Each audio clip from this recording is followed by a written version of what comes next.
رحم الله من قرأ سورة الفاتحة.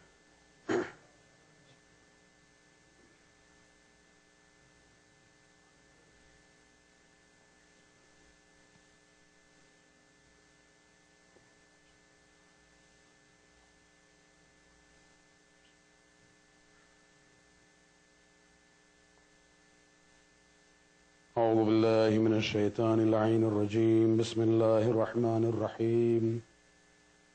الحمد لله الذي لا يبلغ مدحته القائلون ولا يحصي نعماه العادون ولا يؤدي حقه المجتهدون، الذي بعد فلا يرى وقرب فشهد النجوى تبارك وتعالى، والصلاة والسلام على سيد الأنبياء وخاتم المرسلين وشفيع المذنبين سيدنا ونبينا بالقاسم محمد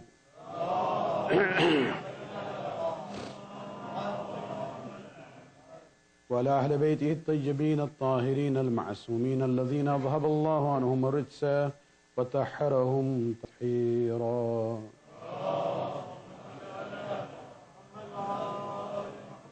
واللعنة الدائمة الباقية لأعدائهم ومنكر فضائلهم بغاصب حقوقهم من الآن إلى قيام يوم الدين. أما بعد، فقد قال الله سبحانه وتعالى في كتابه الكريم: إن الدين عند الله الإسلام. صلواتكم.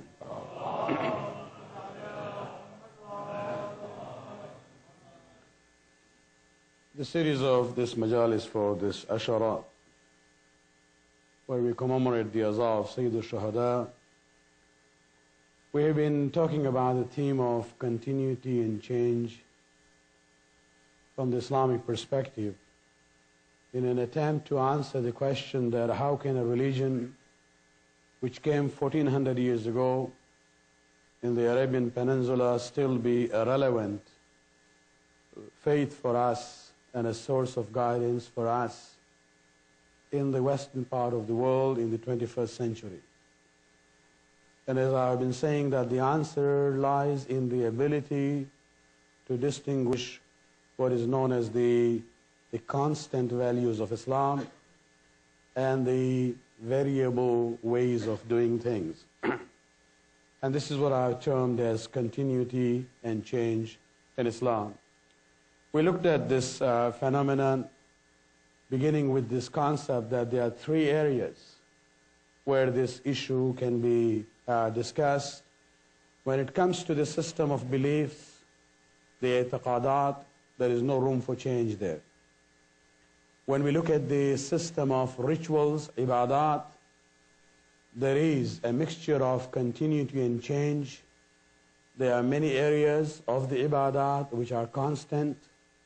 They have been fixed by the Sharia, but there are aspects of it where the implementation of those rituals depends on time and space. So zaman and makan becomes very relevant in implementing the Islamic laws. Then we came to the main part of our discussion, which has to do with our lifestyle, talking about the culture and the way of life of people. And this is where you will see that continuity and change actually goes hand to hand in this issue. And just to emphasize that point, we began with the issue of migration, that Islam, although it started in Arabia, gradually it spread around the world. And the diversity of the Muslim culture that you see, that itself is a proof that although it's one religion, but it has this ability of emerging in diverse form in different cultures. And that is where we had to really identify those points of, constant values as well as variable ways of doing things. Last night I used the example of hijab as an example, a visible example of what I mean by continuity and change. That the obligation, the basic requirements which are promoting the concept of modesty and decency in Islam will never become obsolete. That is there for all the time. But the way the hijab is done, when it comes to the material and the style and the form, these are issues which depend on the natural resources and the natural resources in different parts of the world are varied and different. Therefore, even the manifestation of the law of hijab from the Quran, on a practical level, you see there is a diversity. You have the abaya of the Arabs, chadar of the Iranians, parda of the Indian Pakistanis. You have the keridung of the Indonesians, bui bui of the East Africans. And then we have now the Western form of hijab by the practicing Muslim women in the Western part of the world. And so that's where you see that there are certain values which are constant, which will never change. But there is a possibility that the way it's implemented depends on zaman and makan. Salawat alayhi.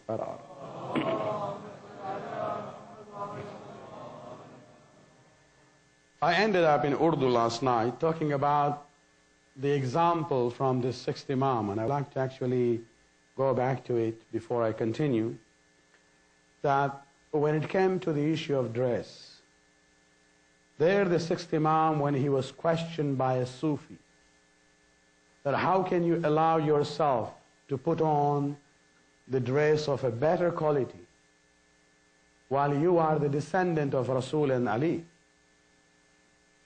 The Prophet and Imam Ali used to live very simple life. Even their clothing were very simple. And then this person looked at it and said, well, you are their successor, their waris. How can you allow yourself to wear better kinds of clothes? And that's where Imam mentioned that you do not realize.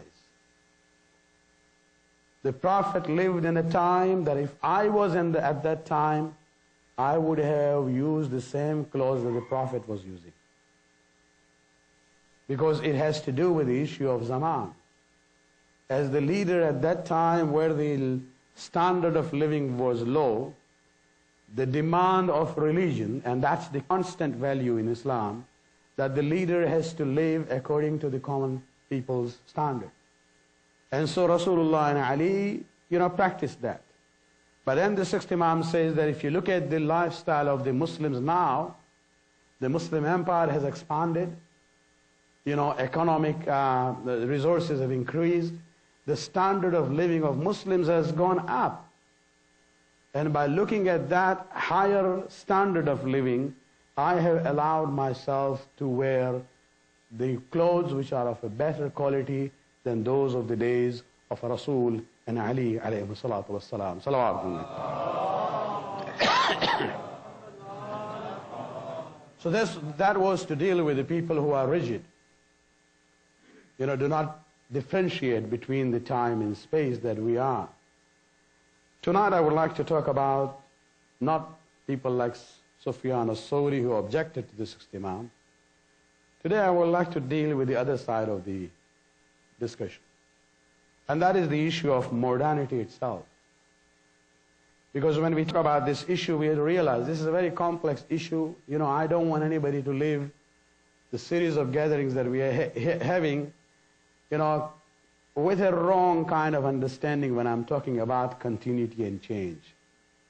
There are standards, there are principles and regulations that we have to understand. The change can happen, definitely it will happen. That is the part of the process of migration, and the way Islam is a world religion. It's not, freezed in time and space of the 7th century Arabia. And since it has this ability of becoming relevant at all times and all places of the world, the change has to come. But we have to make sure that the change is done on the basis of knowledge and wisdom, and not just because, the big guys in Washington wants us to change. This is where we have to be very careful about, the process of change in our lifestyle. Salawat alayhi.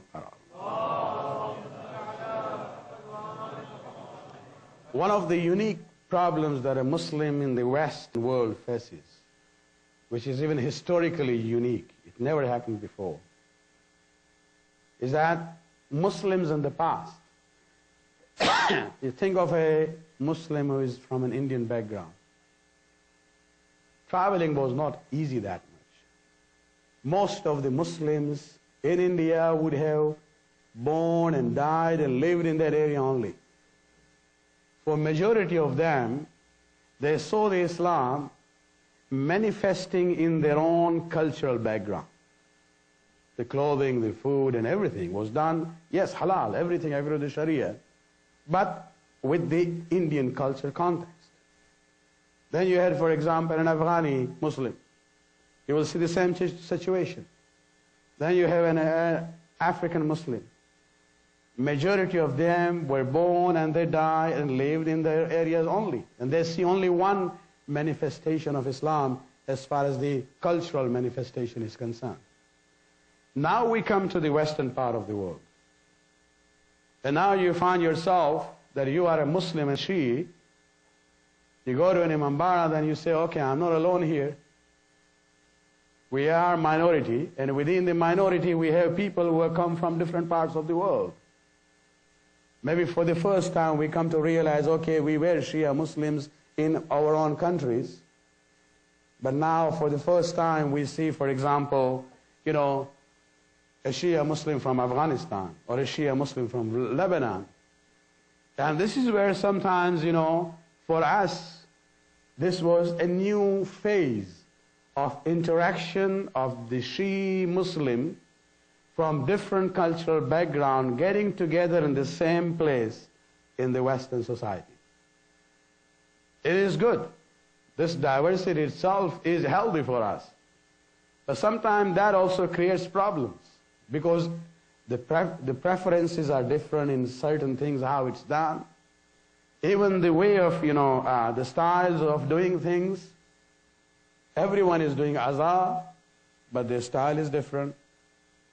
When it even comes to some of the akhlaq or the behavior, sometimes you will see tension, although it has practically not happened, but I'll just give you an example just to clarify what I mean by, diversity in the culture can exist. Sometimes in their own culture it will be okay.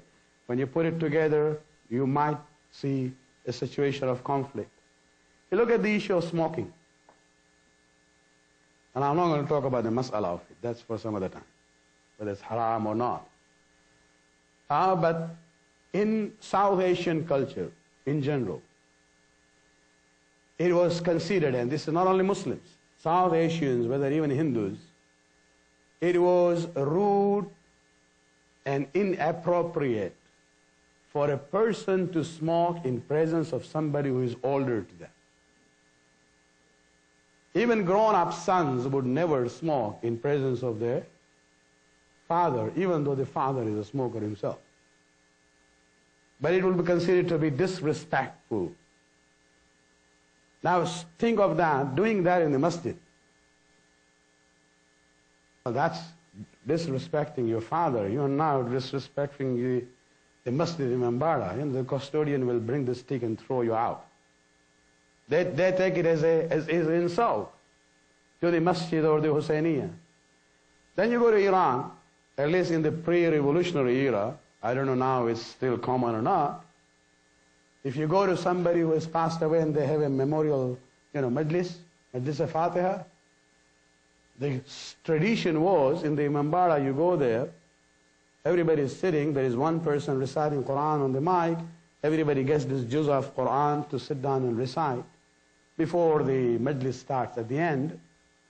Then you will see part of the Mehman Nawazi, hospitality of that Majlis of Tahreem. Majlis of Fatiha was, you sit down, somebody will bring tea for you. And after every 4 or 5 person you will see, there is an ashtray with few cigarettes and a matchbox. It is part of being Mehman Nawaz. The Bani and Majlis has to provide that inside the Imambara. And yes, some people would actually smoke there. You do that in India and Pakistan, you'll see what happened to you. Now these are not Shari issues. This is what I'm saying, where culture comes in. As long as it was being done in Iran, there was no problem. But it couldn't be done in India and Pakistan, for example, because that was culturally considered to be impolite and against the adab of masjid. And so you come here, and then you see, okay, there is difference This is the Shia Muslim from one part of the world.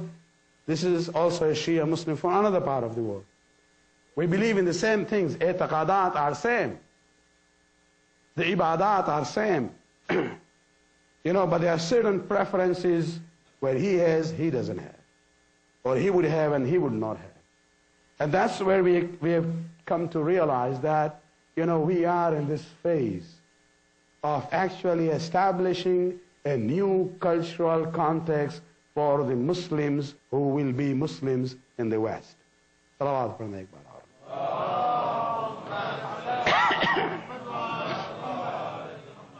So we can't have rigidity on one hand, that we have to do everything exactly the way it was. No, times change, places change.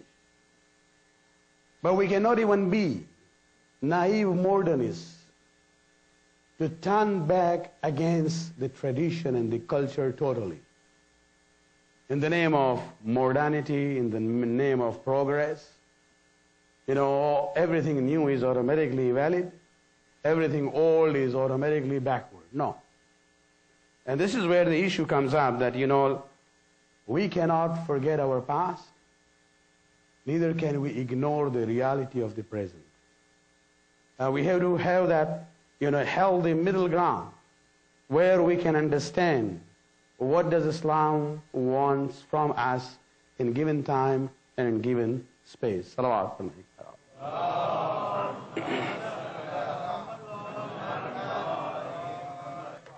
The change can come and will come, but we have to make sure it's done on the basis of knowledge and wisdom, not just emotionalism and personal preferences. There are three things I would like to discuss tonight. One is this whole issue of, the quest for modernity. What does it mean? What is it? And how much is it relevant, really? And then, okay, when we talk about change, what do we want to change? What is the objective or the subject of the change that we are seeking? And finally, I would like to discuss change for whom. When it comes to the first issue of what is modernity, you see, the problem is even the word modernity or modern is a relative term. What is modern today will become obsolete in 10 years. So what do we mean by modern? We have all these gadgets we use. We say, oh, this is the latest one. And just after 5 years, it's gone. Nobody wants to, even free, you want to give it to them. They refuse to take it. So what do you mean by, modern? Even in social science, they talk about something called postmodernism. So there was an era of modernism, now they have postmodernism. And maybe then they had to come up with postmodernism. We don't know.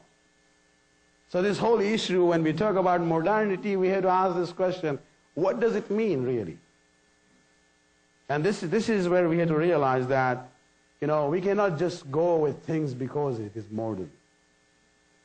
Just as we don't have to be rigid because what is traditional, we must do it exactly the way it is, But even when it comes to the issue of change, we have to be careful about this. Sayyid Murtaza Mutahiri explains that very beautifully where he says, what is strange about this so-called modernist is that criterion of accepting or rejecting something is nothing except it's being new or old. So if it's new, we'll take it. If it's old, we discard it. Then he gives an example. He says, to exploit women, according to the naive modernists, is bad because the world today no longer approves of it. But yesterday, the past decades, for example, when the world did not acknowledge the right of inheritance and ownership for women, it was okay.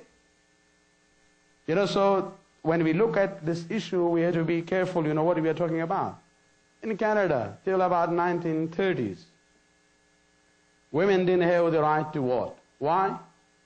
Because the Constitution at that time, or the bylaws, whatever we had at that time, specified that, only persons can do the voting. And women were not linguistically considered to be persons.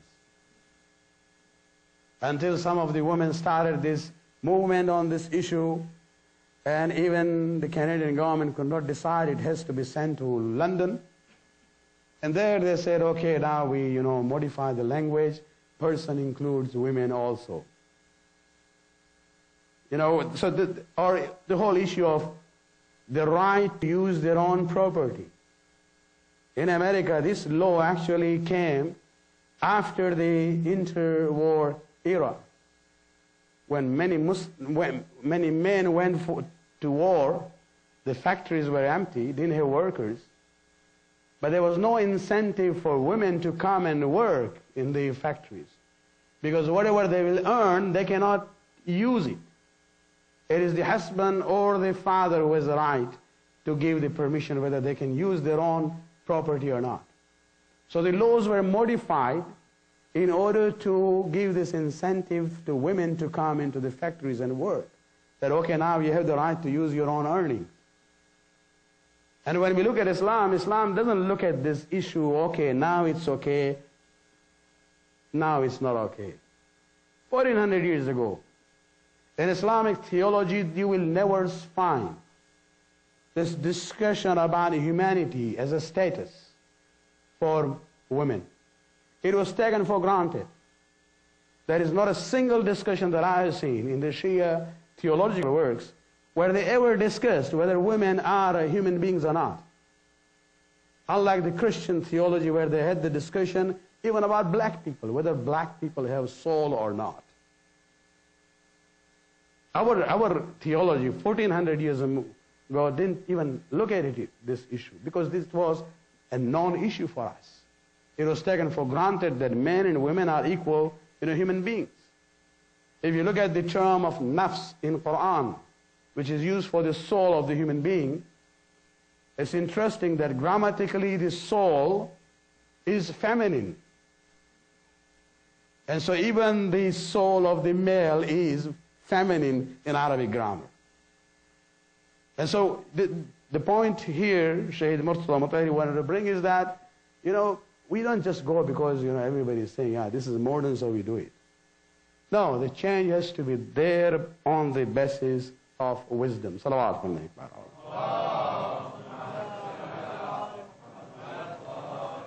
Let me give you a quotation, because sometimes if we give quotation of the ulama, they say, well, what do they know about the world? They live in their own circles. So Murtada Mutahiri, is a great scholar, but lived in Tehran. Didn't know anything about Vancouver. Let me give you a quotation or similar lines from Dr. Hussein Nasr, a prominent contemporary scholar of Islam in George Washington University in D.C. He talks about this issue. And he raises an important question where he says, these days, we are often told that we must keep up with the times. Rarely does one ask, what have the times to keep up with? We have to keep up with the times, but the times itself have to keep with something or not. Is there a criteria for it? For men who have lost the vision of a reality which transcends time, who are caught completely in the mess of our time and space, and who have been affected by historicism prevalent in modern European philosophy, it is difficult to imagine the validity of a truth that does not conform to their immediate external environment. This is a society looks at only now and me and nothing else. They don't want to look back. They say, I'm just, concerned about now. Do I get this satisfaction right away and now or not? And then he goes on to say, Islam, however, is based on the principle that truth transcends history and time. Divine law is an objective, transcendent reality by which man in his action are judged, not vice versa.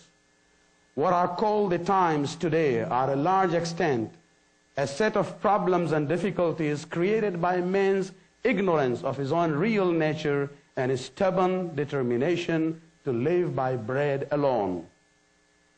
To attempt to shape the divine law to the times is therefore no less spiritual suicide because it removes the very criteria by which the real value of human life and action can be objectively judged, and thus surrenders man to the most infernal impulses of his lower nature.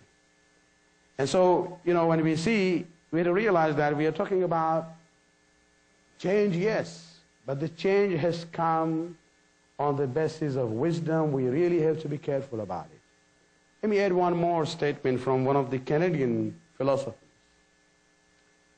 where she talks about this issue of ethics and morality. And she, this issue of modernity where we just look at present and we forget the past. She uses the word respect, and she says, look at the origin of the word respect. This is coming in English from Latin language. And in Latin, the word respect means to look back. So if you really want to have respect for yourself, you don't have a choice but to look at the past. You have to look at your own history, the history of your faith in your community, and with that legacy that you will have, you will gain respect for yourself. And when you have respect for yourself, you will be able to chart the future for yourself on the basis of knowledge and wisdom, inshallah. Salawat.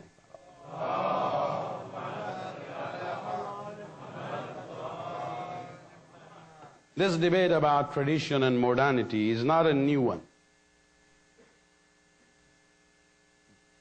During the interwar time in Egypt, there were some intellectuals, Dr. Taha Hussein and others, who actually were urging the Egyptian society that if you really would like to progress, like the Europeans, you have to imitate them and follow them totally and blindly. He uses the words, he says, in the good of them and the bad of them. Everything that they do, you have to imitate. Only then you will be able to attain progression and develop further. And so these debates have been there. You look at the example of the founder of the modern Turkey, Ataturk. He issued a decree. In one night, the attire of the Turks changed, became European. Even their, Turkish cap was prohibited. They had to put on the European heads. He didn't realize it, but just by forcefully changing the clothes, you're not going to get the progress and the development with it. This is the issue where we have to see that change will come, but the change has to come in a wise fashion. Ataturk all of a sudden basically issued orders that now even the Turkish language, the script will change from Alif Ba to Latin alphabets.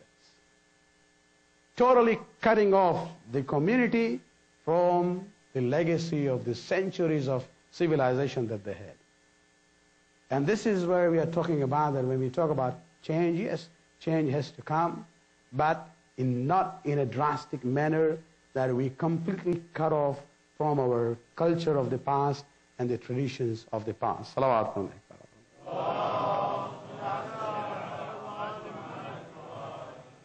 Decades have passed, Turks are still trying to become full member of, European Union, but they are not being accepted. So what happened? They lost everything to become like them, and they still say, oh, you are an outsider. So we don't want to go in that kind of a direction when we talk about change as an individual as well as a community. Let me end here again with the words from Sayyid Murtada Mutahiri, where he says when you talk about change, what kind of change you should be thinking of. One should advance with the progress of time, but also struggle against the decomposition and deviance of time. Not everything modern is good. Take the good of it and discard the bad of it. One should look to see from which origins new phenomena and changes arise forth, and in what direction they flow. Does the changes arise from higher human drives or from his lower human urges and desires. Man can step aboard the vehicle of time and change, but he should not neglect the steering and the control of that vehicle even for a moment. So embark on the vehicle of change, but you are the one who should be steering it. And he says, those who talk much about changes of time and neglect to steer and control it have forgotten the role of the man himself in transformation of his lifestyle and are like the rider of a horse who has put himself under the control of the horse. And so, my brothers and sisters, when I'm talking about the importance of change, continuity and change, keep in mind that a Muslim is not bound to the time. He actually should control the time. A Muslim is not abd of time. He is the abd of Allah subhanahu wa ta'ala. A Muslim does not sit in the vehicle of change as a passenger. He sits as the driver, steering that vehicle in the direction of submission to the will of Allah subhanahu wa ta'ala. Salawat alayhi.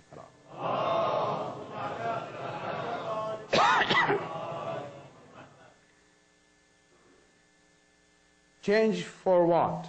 And change what? There's a lot of discussion going on, especially in Europe and North America, by many Muslim and non-Muslim scholars. They talk about reformation for Islam. And I think there is a very delicate line there we have to keep in mind. Are we talking about reforming Islam, the deen, or are we talking about reforming the ummah as a community? Is there a need to reform the religion? Or are we talking about reforming the community to bring it closer to the ideals and the values of the religion? Imam Sayyid, when he left Medina, he wrote a will. And there he talks about reformation. Uses the word islah. And there he says very clearly, إِنَّمَا خَرَجْتُ لِطَلَبِ الْإِصْلَاحِ فِي أُمَّةِ جَدِّي. He says, verily I have risen in order to seek reformation and islah in the community of my grandfather. He didn't say, فِي دِينِ جَدِّي. I am not here to reform the religion of my grandfather. I am here to reform the community of my grandfather. Because the religion is there where it is supposed to be. It is the community which has moved away. And so yes, the change has to come, reformation has to be there, but the reformation has to be there for the ummah and not for the deen of Islam itself. Salawat alayhi.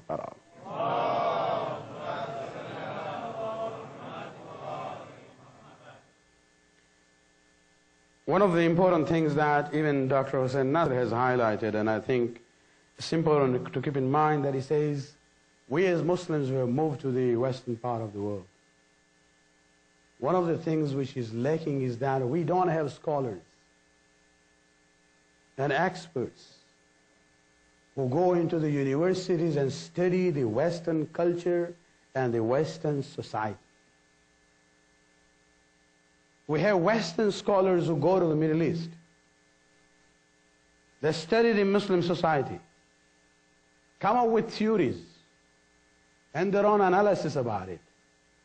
We don't have Muslims, even though they live in the West, doing the same thing for the Western society. We need people to study the society itself, how it functions. What are the core values here? And then identify what is going to work for us as Muslims. What is in line with Islamic values? What are issues? And this is where I think there is a total lack. We have come here already, but there is no serious attempt by Muslims going into that field in order to study this society and be able to guide their own community in how to handle themselves and to come up with a true Muslim community living in the Western cultural context. Salawat.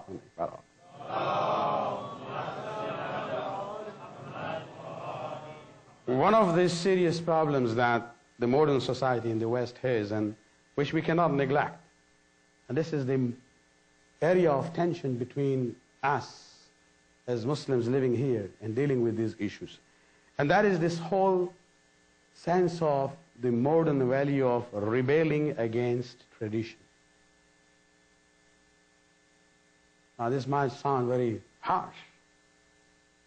You look at the movement of the hippies and onwards.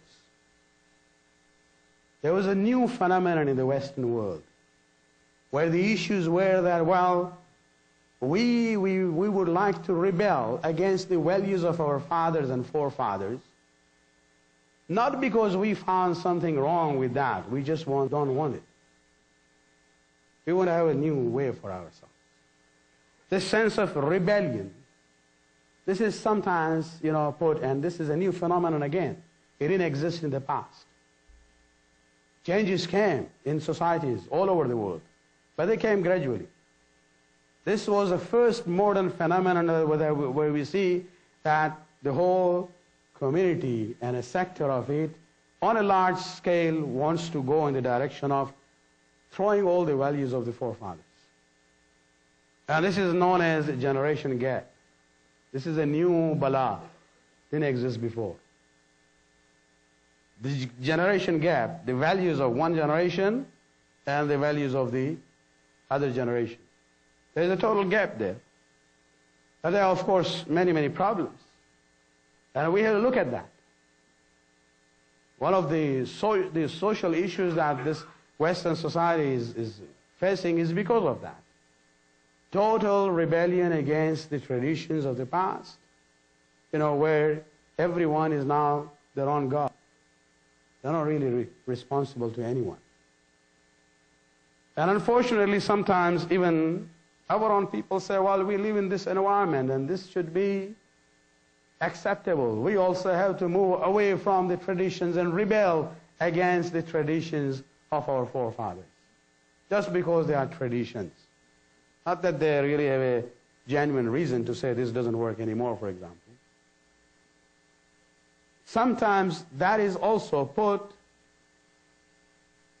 in religious terminologies.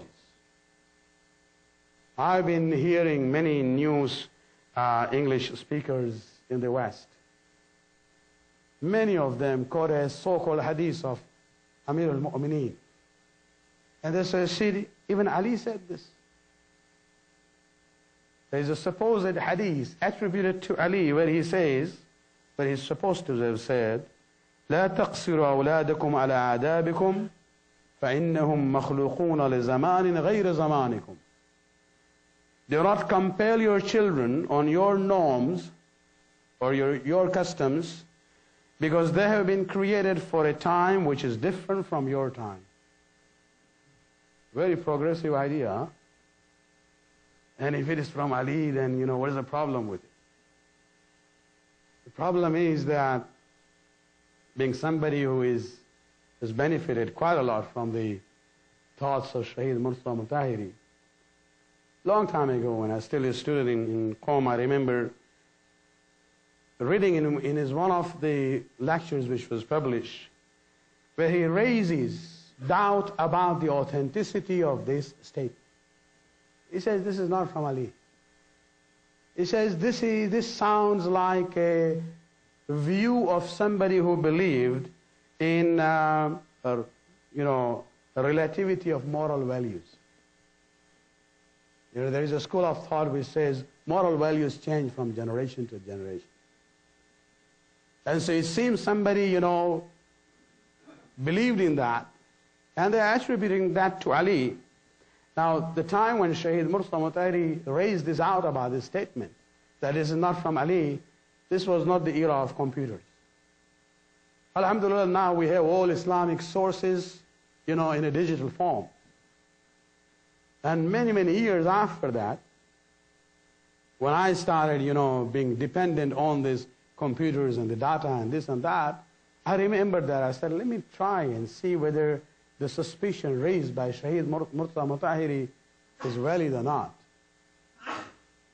And when I used the search format, different wordings from this statement, this is not in any of the 4 earlier collections of ahadith of the Shias. It's not there in Usul Kafi. It's not there in Man La Yahduru al-Faqih. It's not there in Istibsar. It is not in Tahzeeb. It's not even in the famous book of Nahj al-Balagha. It's not even in the later collections of ahadith, including 110 volumes of Bihar al-Anwar. Bihar al-Anwar has everything right and wrong in it. Because Allama Majalis, his purpose was to make sure everything is preserved. He said the scholars later on will, study it and scrutinize it and see what is valid and what is not. He just wanted to make sure things are not, perished with the passage of time. Even in that 110 volume of Bihar al-Anwar, which has so many za'if hadith, this statement attributed to Ali is not even there. And then where did I find it? Searching that further, I was able to locate it in actually one of the Sunni collections. Ibn Abi al-Hadid al-Mu'tazili, the famous Sunni alim, was written a commentary on Nahj al-Balagha in 20 volumes. When he finished the commentary of Nahj al-Balagha and the 20th volume at the end, there he says, I finished this work, but then he starts a new chapter and he says that this new chapter has the sayings from Ali which has not been included by Sayyid Razi Nahj al-Balagha. And so then he has a list of sayings which he believes to be from Ali. But before that, he has a disclaimer. Although he didn't live in a time when people were suing one another. But he has a very interesting disclaimer right underneath the title of the last chapter, where he says that this is the end of what Sayyid Razi had compiled in Nahj al-Balagha, and now نحن الآن ذاكرون ما لم يذكره الرضي. I'm going to now mention things that Sayyid Razi had not mentioned in Nahj al-Balagha. Some of them are famously known to be from Ali. بعضه ليس بذلك المشهور. Some of these sayings are not that famous. وبعضه من كلام غيره من الحكماء. And some of these sayings here are statements from other wise people on human history, not from Ali. ولكنه كالنظير لكلامه. But this sounds like this speech of Ali.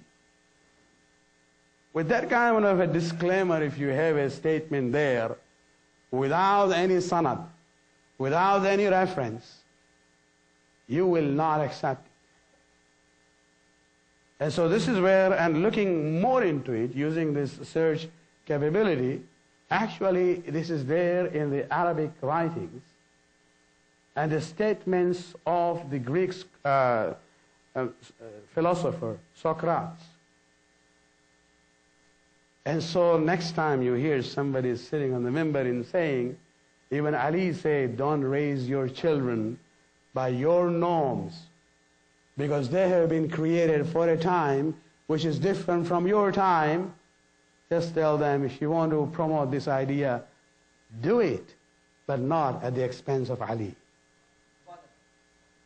Don't put it at the door of Ali that Ali said this, because Ali never said that.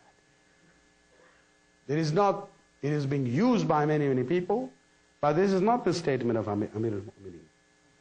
Because we do not believe in that generation gap. We believe that those who are good Muslims, they try their best. Whether they succeed or not, it's not their issue. They are only questionable in the eyes of Allah whether they tried or not. All good Muslims, every generation tries. All parents try to inculcate the values that they've learned about Islam to their next generation. And this is what we see all the time. हम जब वाक़यात Karbala को देखते हैं, मजलिस अज़ा को देखते हैं, یہ ہمارے ماں باپ تھے جو ہم لوگوں مجلسوں میں لے جاتے تھے. بھلے چھوٹے تھے، سمجھ میں نہیں آتا تھا، لیکن ساتھ بٹھاتے تھے تاکہ اندازہ ہو، طریقہ سیکھیں، عادت بنے، سمجھیں کہ یہ اہم فریضہ ہے جو انجام دے رہے ہیں. بلکہ ہمارے یہاں یہی کہا گیا ہے، اس میں خصوصاً ماں کا جو کردار ہوتا ہے. یہ جنریشن گیپ میں جو ہے نا، سب سے زیادہ اہم رول ماں کا ہے. ہم یہ نہیں کہہ رہے ہیں کہ ماں فادرز جو ہیں وہ ذمہ دار نہیں ہے، نہیں، لیکن خود ایک مشہور عرب شاعر نے اسی سینٹیمنٹس کو ماں کے بارے میں بہت خوبصورت انداز میں پیش کیا ہے کہ لا عضب اللہ امی انہا شربت حب الوصی وغذتینیہ مع اللبن، کہ خداوندہ میری ماں کو کبھی عذاب میں مبتلا مت کرنا، اس لیے کہ میری ماں نے اپنے دودھ میں مجھے علی کی محبت پلائی ہے. تو یہ جنریشن گیپ کی بات ہمارے یہاں نہیں ہے. ہمارے یہاں ایک جنریشن سے دوسری جنریشن میں وہ جذبہ ولائے رسول رسول آتا ہے، اور یہ سلسلہ ہمیں آگے بڑھانا ہے. زبان بدل جائے، سٹائل بدل جائے، لیکن وہ جذبہ ولایت محمد آل محمد بعد والی نسل میں جانا ہے. اور اسی میں ہم وہ جو جنریشن گیپ کی جو بات ہوتی ہے اس کو ہم ختم کر سکتے ہیں. آپ خود کربلا میں دیکھیں، ہمارے لیے واقعاً کربلا جو ہے یہ ایک آفاقی نمونہ ہے، یونیورسل ایگزامپل ہے ہر چیز کے لیے. آج کے مجلس اور کل کی مجلس در حقیقت یہ وہ مجلس ہے جہاں ہم ماں کے کردار کو یاد کر رہے ہیں. کربلا میں شہید ہونے والوں میں صرف بزرگ مرد نہیں تھے، بلکہ نوجوان بھی تھے. ان نوجوانوں کی شہادت کو ہم ذکر کرتے ہیں، لیکن ذہن میں یہ بات رہے کہ ان کی شہادت میں ماں کا حصہ ہے. یہ ماں کی تربیت ہے، یہ وہ ولولہ اور جوش اور ہمت ان بچوں میں آئی ہے، یہ ان کی ماں کا کام ہے، یہ ان کا کنٹریبیوشن ہے در حقیقت. آج قبل اس کے کہ ہم جناب زینب کی طرف آئیں، ایک اور خاتون کا ہم ذکر کرنا چاہیں گے کہ ایک صحابی، غالباً مسلم بن اوسجہ کا ذکر ہے کہ ان کی شہادت کے بعد، چونکہ نام کلیئرلی ہسٹری میں نہیں آیا ہے، ایک نوجوان بچہ اپنے کمر بند میں تلوار لگائے ہوئے امام حسین علیہ السلام کی خدمت میں آتا ہے. اور امام نے جب دیکھا اور وہ آتا ہے، کہتا ہے کہ مولا ہمیں اجازت چاہیے کہ ہم بھی جا کے آپ کے مقصد کے لیے قربانی پیش کریں. امام نے اس کے چہرے کو دیکھا، اس کی کمسنی کو دیکھا، پہچان گئے کہ ابھی ابھی تو تیرے بابا کی شہادت ہوئی ہے، یقیناً تیری والدہ کے لیے تم ہی تو ان کی یاد ہو. وہ بچہ امام حسین کی طرف دیکھ کے کہتا ہے کہ اے امام، یہ کمر بند جو آپ دیکھ رہے ہیں یہ ہماری ماں نے باندھا ہے. ماں نے کمر بند باندھا ہے، تلوار دی ہے، اور ماں نے مجھے بھیجا ہے کہ اپنی جان کو ہم آپ پر نثار کریں. یہ جنریشن گیپ کی بات نہیں ہو رہی ہے، یہ ویلیوز منتقل ہو رہی ہیں ایک جنریشن سے دوسرے جنریشن کی طرف. اور امام نے اسے اجازت دی. عجیب کمسنی کی حالت ہے، لیکن اس نے جو تعارف اپنا کیا ہے رجز میں، عربوں میں یہ بڑا کامن ٹیلنٹ تھا کہ امیری حسین و نعم العمیری، کہ میرا تعارف صرف اتنا ہے کہ میرا مولا اور امیر حسین ہے، اور وہ بہترین امیر ہے. فواد و بشیر النظیری، یہ در حقیقت وہ بشیر و نذیر پیغمبر تھے، ان کے دل کے چین ہیں حسین. ایک ملعون آتا ہے، قتل کر دیتا ہے اس جوان کو، قتل کرنے کے بعد اس بچے کے سر کو تن سے جدا کرتا ہے، دیکھتا ہے کہ ماں جو ہے خیمے کے دروازے پہ کھڑے اس منظر کو دیکھ رہی ہے، اذیت کے طور پہ اس بچے کے سر کو پھینک دیا۔ ماں نے اس سر کو اٹھایا لیکن واپس مقتل کی طرف پھینک دیتی ہے کہ ہم نے جو اللہ کی راہ میں دیا ہے ہم واپس نہیں لیتے۔ یہ ویلیوز ہیں جو ہمیں ان خواتین سے ملتے ہیں، جو ماں اپنے بچوں کو یہ قدریں دیتی ہیں۔ اگر ایک صحابی کی بیوی کا یہ جذبہ تھا تو جناب زینب کے بارے میں ہم کیا بیان کر سکتے ہیں؟ یہ وہ زینب جو حسین کو بچپنے سے بھائی کی حیثیت سے محبت کرتی ہیں اور ان کی عظمت سے واقف تھی۔ جب مدینہ چھوڑنے کی بات ہوئی، زینب کے لیے وہ ایک مسئلہ تھا۔ ہمارا گھر اپنی طرف، ہمارے شوہر ایک طرف ہیں، شہر ایک طرف ہے، لیکن بھائی روانہ ہو رہے ہیں۔ اجازت لیتی ہیں شوہر سے اور ان کے اجازت سے وطن چھوڑ دیتی ہیں، لیکن حسین کو نہیں چھوڑتی۔ مکہ سے کوفے کی طرف قافلہ روانہ ہوا، وہاں بھی جناب زینب اسی قافلے میں ساتھ ساتھ ہیں، یہاں تک کہ مکہ میں جناب عبداللہ بن جعفر نے آ کے اون و محمد کو بھی امام حسین کے حوالے کیا تھا۔ شب عاشور جو علماء بیان کرتے ہیں کہ جب یہ یقینی بات ہو گئی کہ کل جنگ ہو کے رہے گی، خیموں میں جہاں جوان بچے تھے ان کی ماؤں کی کیفیت کچھ اور تھی۔ ہر ماں کو پریشانی ضرور تھی کہ میرے بچے شہید ہو جائیں گے، لیکن اس سے بڑھ کے فکر یہ تھی کہ یہ نہ ہو کہ فاطمہ کے سامنے ہمیں شرمندگی کا احساس ہو۔ ہر ماں اپنے بچوں کو تلقین کرتی تھی کہ دیکھو کل قربانی کا وقت ہے، تم آگے بڑھنا اور آگے آگے اس سلسلے میں جانا۔ اون و محمد کو بھی نصیحت زینب نے کی ہے۔ عاشور کا دن ہوتا ہے، اصحاب حسین نے اپنی قربانیوں کو پیش کیا۔ بنو ہاشم کی جب نوبت آتی ہے، بار بار بیانات کے مطابق یہ بچے جاتے ہیں، حسین انکار کرتے ہیں۔ آخر میں جب زینب نے کہا ہے کہ کیا تم فاطمہ کے سامنے مجھے شرمندہ کرو گے، تب بچوں نے کہا کہ آپ اجازت دلوا دے۔ آخر میں جب اجازت ملی، یہ دونوں بچے جاتے ہیں، یہ نوجوان جاتے ہیں، لڑتے ہیں۔ لشکر نے کوشش کی انہیں شکست دے، لیکن اعلان ہوتا ہے کہ انہیں جدا کیا جائے۔ الگ الگ جب حملہ ہوا، اون کو گھیر دیا گیا، محمد کو بھی گھیرا گیا۔ دونوں کی جب شہادت ہوتی ہے، جناب حسین اور عباس جاتے ہیں، ان کے لاشوں کو لے کے آتے ہیں خیمگاہ کے پاس جہاں لاشیں رکھی جاتی تھی۔ کہیں نہیں ملتا ہے کہ زینب نے آنسو بہائے ہوں، اس لیے کہ جو اللہ کی راہ میں دے دیا اس پر زینب رونے والی نہیں ہے۔